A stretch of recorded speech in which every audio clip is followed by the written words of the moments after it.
Ngunit tungkulin din natin na ipagtanggol ang lupaing ito.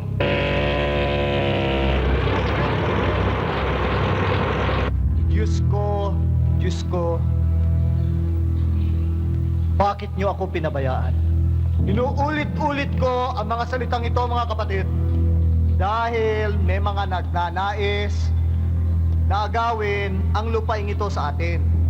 Nasaksihan natin ang pagdating ng Cellophil Resources Corporation.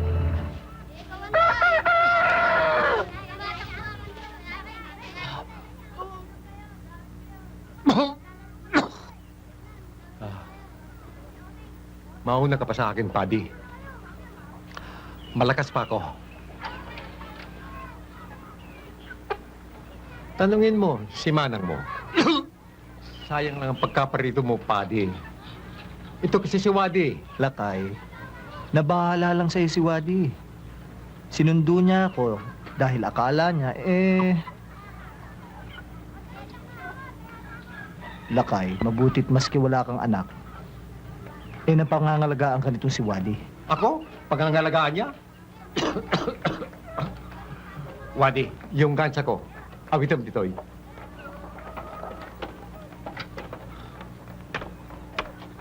Bata pa ako dito. Milikano. Napintas, Lakay. Lakay? Ibigay mo kay Paddy. Amerikano dito, Lakay. Dahitoy, Milikano. Dahita, Ilocano.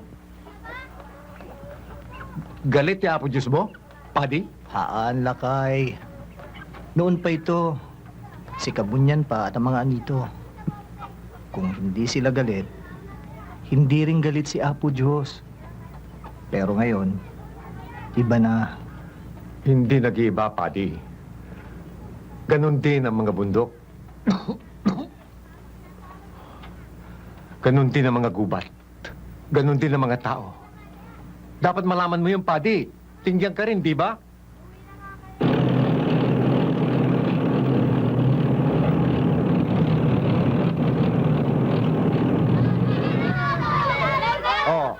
Tigil, tigil. Sige na.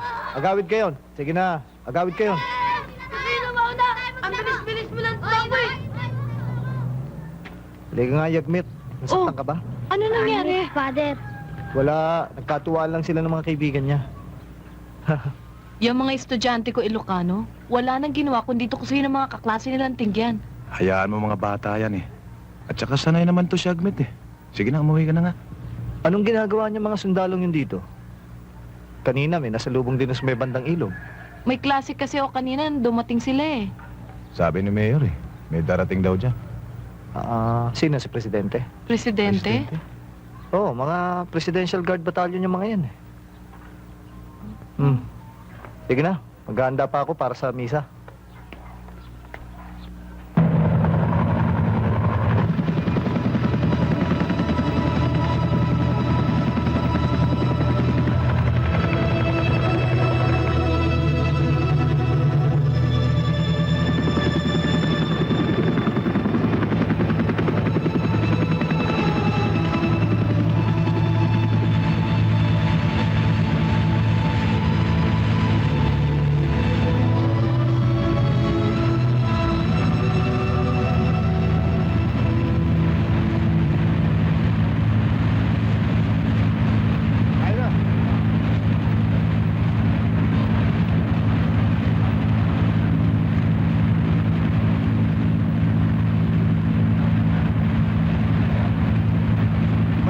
Yata doon.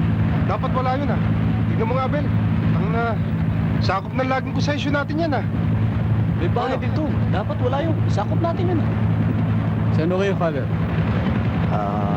Kakausapin ko lang sana yung mga kasama nyo. Tatanungin ko lang kung anong ibig sabihin nito. Akong kura paro ko dito. Sige.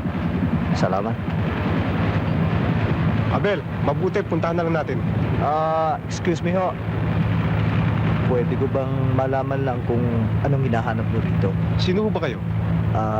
Akong kura paroko dito. Ako si Father Balweg. Sinusurvey lang namin yung concession ng kumpanya namin. Excuse me, Father, at marami pa kaming bundok na pupuntahan. Abel, Bob, tayo na. O sige, kayo na Okay, bahala sir. dyan, ha? Alis na kami.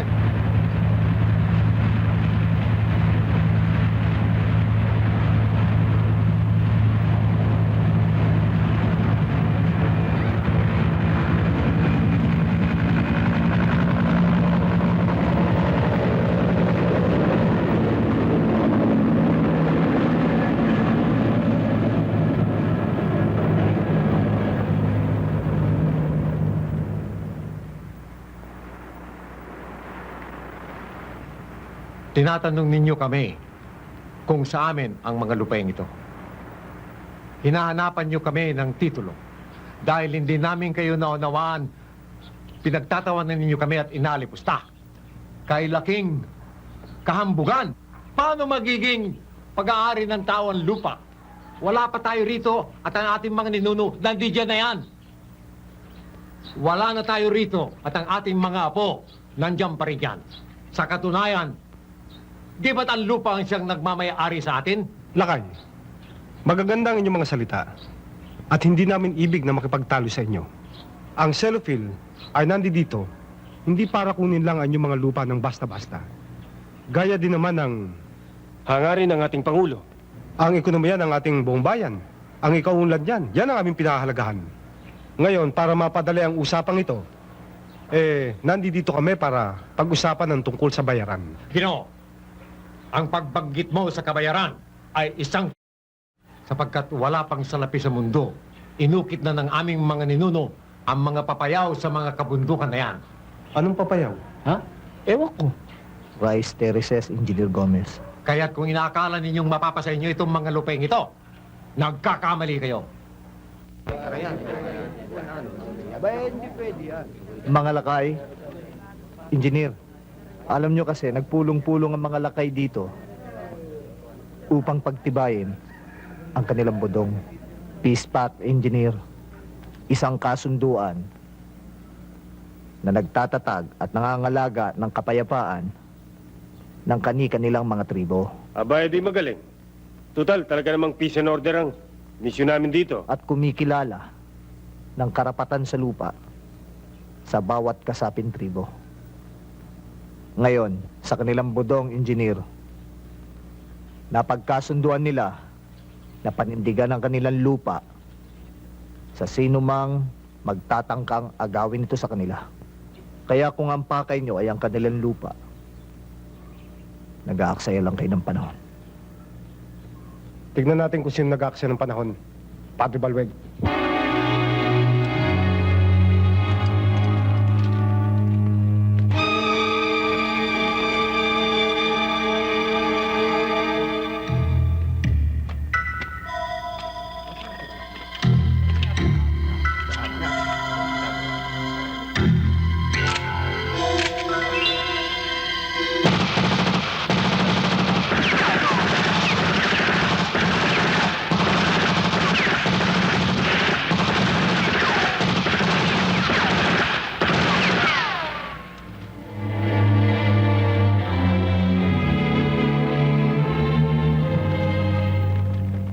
Patingin ko, pananakot lang yung kagabi. Nabigo sila, di ba, Father?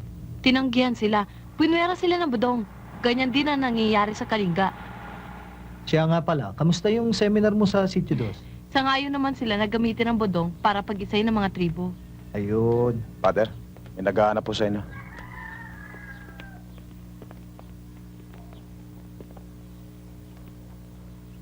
Clerico-fascist. First quarter storm 1970 sa harapan ng US Embassy. Nakasutana ka pa noon, di ba? Teti Burgess, ikaw yung nagtapon ng bulok na kamatis noon, ano? Siya ang unang tinamaan ng kamatis kasi yayabang naman ang mga kasama doon sa seminarista eh. Oy, mas mayayabang ang KM.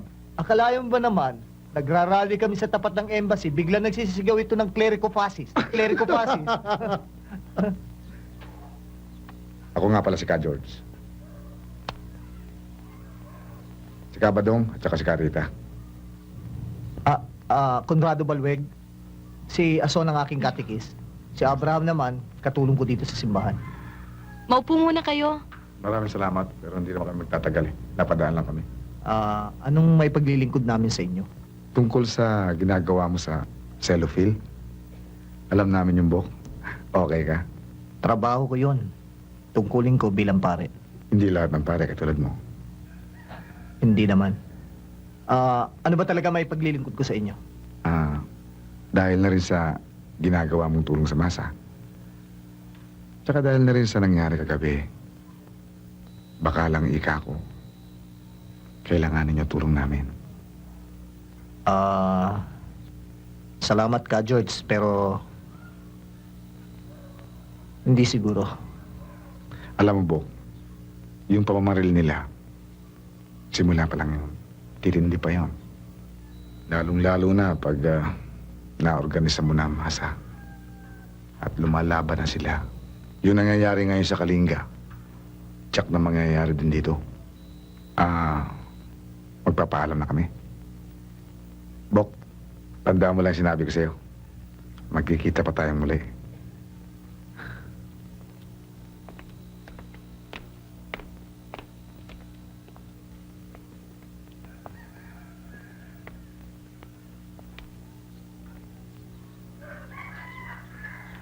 Father, parang komunista ko magsalita. Diyos ko, bakit niyo ako pinabayaan? Ito ang mga salita ng Panginoong Hesukristo ayon sa Ebanghelyo ni San Mateo. Mga mahal kong kapatid, ang lupaing ito,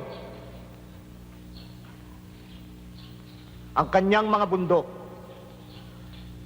ang mga ilog, ang mga gubat, ito ay binigay ng Diyos sa atin pang mga ninuno.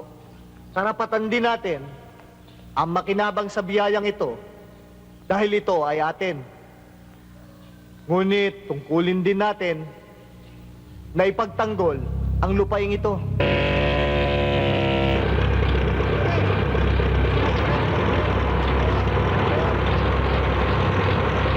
Diyos ko, bakit niyo ako pinabayaan?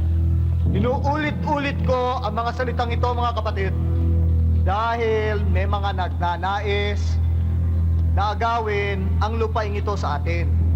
Nasaksihan natin ang pagdating ng Cellophile Resources Corporation. Ang kanilang pag-angkin sa ating mga bundok at sa lupa pa ng ating mga ninuno. Makapangyarihan ang umaangkin sa ating mga lupain. Malupit ang ating mga kalaban. Kagaya Ano ba ni naman Jesus. kayo? Hindi niyo ba nakikita? Nagmimisa pa. Maaari din kayong dumaing. Diyos ko, bakit niyo ako pinabayaan?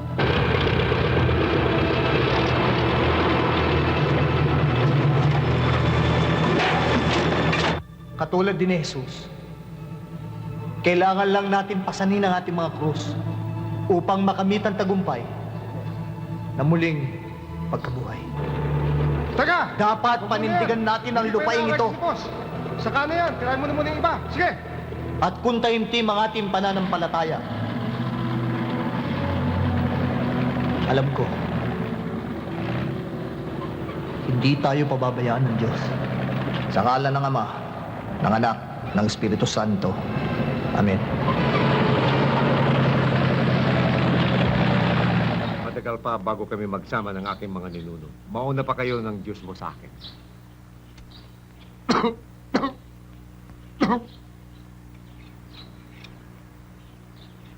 Nag-aalala ko, Lakay. Nanganganib ang mga tao niyo rito dahil sa cellophile na yan. Nung kapanahunan ko, hindi magagawa ito. Hindi papayag si Kabunyan na hindi pagtatanggol ang mga lupaing ito. Kaya't hindi nagtagumpay ang mga Kastila, Melikano, mga Apon, mga Tagaybaba. Matitikman nila ang talim ng aking pika.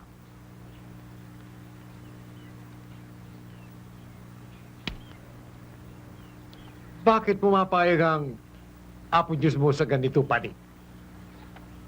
Kung hindi lang ako matanda. Lakay, hindi na panahon ng karahasan ngayon.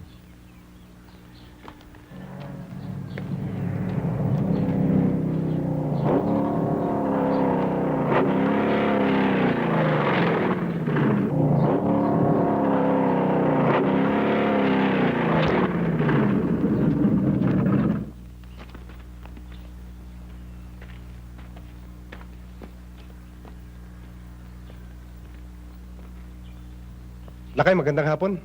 Father? Kaya nga pala ako nagpunta dito, Lakay. Dahil sa, alam ninyo, milyones ang nagagastos ng aming kumpanya dito sa daily operations. Gaya ng isang bulldozer na lang. Libo-libo ang aming nagugugol sa araw-araw. Kahit nakistambay lang yan dyan. Kaya, may pinabibigay ang aming kumpanya, Lakay. Kung sulat ang laman yan, hindi para sa akin. Sapagkat hindi ako marunong magbasa. Kung pera naman yan, lalong hindi para sa akin. Sapagkat wala akong pipinagbibili.